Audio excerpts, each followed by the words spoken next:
And Dr. Reed, a very, very big event, a huge turnout today, and in the remarks that you and others made, it seems as though this has been rather a long time coming, but today's a great day.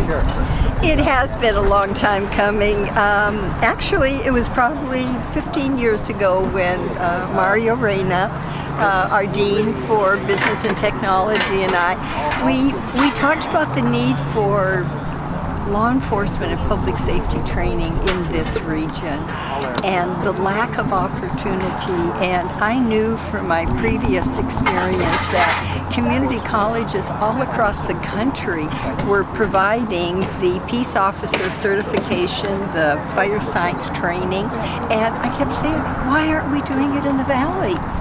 And we would talk to our police chiefs, and that was a foreign concept to them.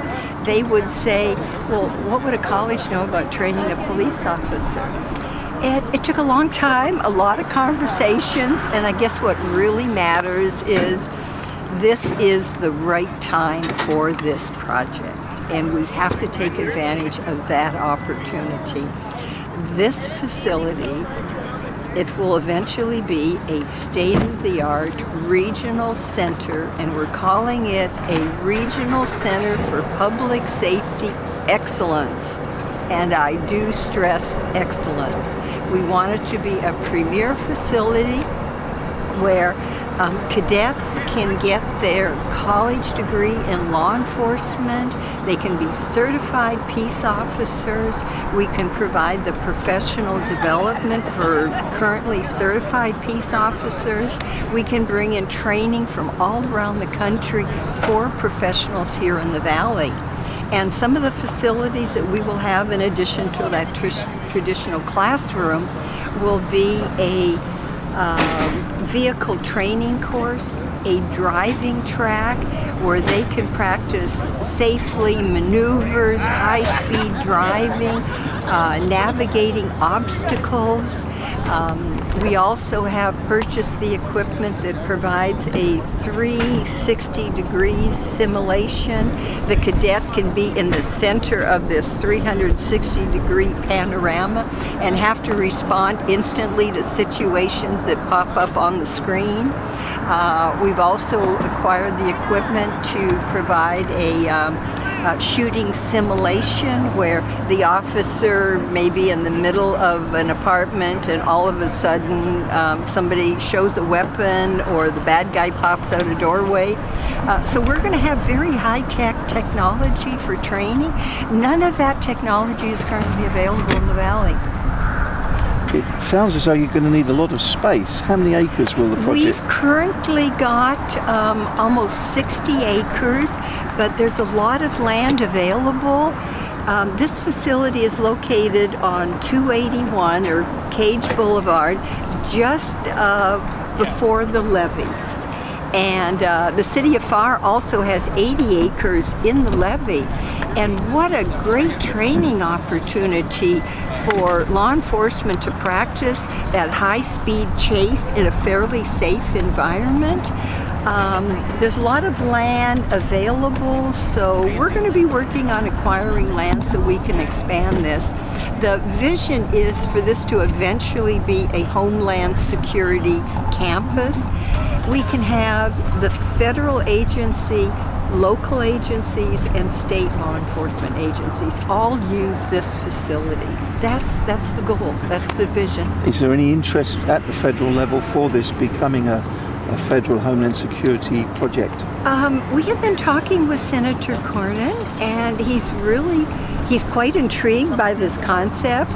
We just recently had an opportunity to present it to him. I know Congressman Cuellar is very interested. So we're slowly building additional relationships and partnerships to help fund the expansion of this project. And we heard today from the police chief from Pharr in his presentation. He was saying that he was in Austin this week, and while he was there were police leaders from the police departments in Mexico that were in Austin learning about how Texas does public safety so well. Could you see a situation where the Mexican police would come over for training? They have already been asking. Have they really? They really have. What, from Reynosa or Tamaulipas? Reynosa in particular. They're very interested in how we provide the training. They also want to have access to the facilities. So Wow. this would be a great opportunity to expand it internationally. There's really no limit to what we can eventually put together in this facility. With all the land that we have, as new needs surface in our community, we can prepare to respond and address them. But when I guess from a personal point of view, I have such respect for the work of our law enforcement professionals. They're putting their life on the line every single day. Are they really getting the very best training possible? Are they constantly keeping updated on the training? They're under such criticism and such scrutiny, so we have to support them every way we can so they can take care of us. Mm-hmm. I've actually, when Governor Professor DeVaca was running for office last year, he was saying that he wants his elite law enforcement force in Tamaulipas to come over here and learn, because they could learn a lot. It would be a great opportunity. And we have been focusing very much on law enforcement, but another critical part of this facility would be fire science training. In the master plan, you'll see where we would like to eventually have the burn units, where students in our fire science program can actually practice, in a burning building, if you will. All the hazmat training. We don't always know what's coming across our borders, but to be able to have that kind of specialized training in the event of such an emergency. School bus accidents. To even have a rec school bus where professionals can practice and learn how to safely remove children that may be injured from a school bus accident. There's just no end to the possibilities. So.